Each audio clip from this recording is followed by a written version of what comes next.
Good job, Scaryverse. I'm scared.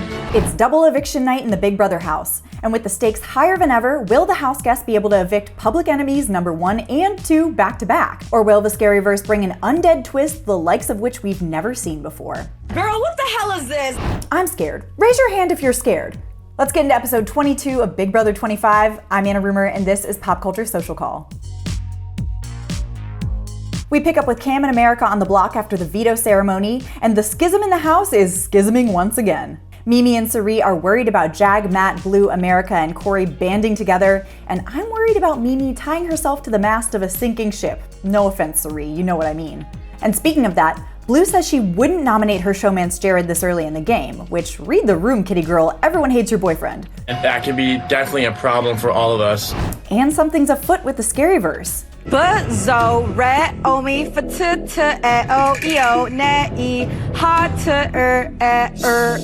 ed. That's not a Lady Gaga song, it's a broken transmission. Which, remember last time we got a transmission like this was during Cameron's first HOH. You know, when no one went home. Oh, how the turntables have turntables. It's time to get into the live double eviction. Cameron and America are up first, and I just want to give a shout out to America's speech, because I know she's not in danger, but I miss Big Brother speeches that aren't just shout outs to their pet gerbil and redirects to their Instagram pages. Ever since I was a little girl, I've dreamed of living in a house full of lying, manipulating snakes. And one by one, the house guests vote to send Cameron out of there in a unanimous vote. I vote to evict Cameron and his hair. He might not want to unpack his bags, though. Julie reveals that while Cam was evicted, he's now a Big Brother zombie, in that his game is undead. I cannot wait to hear about this one. More on that in a minute, but first we have a double eviction to play out.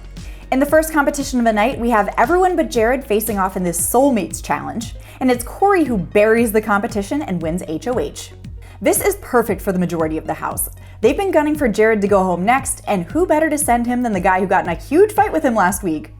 From here on out, it's pure chaos. Corey asks Blue if she's okay to go up against Jared as a pawn, but she wants him to nominate Jared and Cirie right off the bat. But Jag wants Blue on the block, just in case she wins veto and decides to save her showmance. So it's the lovers in the game room who sit next to each other ahead of the vote to go home. This is not a shot I want to take, but it's one I absolutely need to take. And we're on to the veto. I'm winded just watching this episode. In a race to grab 3 objects from a pit, we're reminded who the Olympian is because Matt smokes them, although Jared was definitely the closest behind him.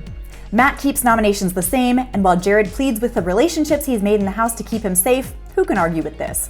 Exactly what he said, but a little bit cuter, a little bit better. I still have more outfits to debut. Everyone but Cirie votes out Jared, which we expected, but these house guests are all in for a scare when Julie tells both Jared and Cameron that they're going back in the house as BB zombies for a chance to resurrect their game at the end of the week.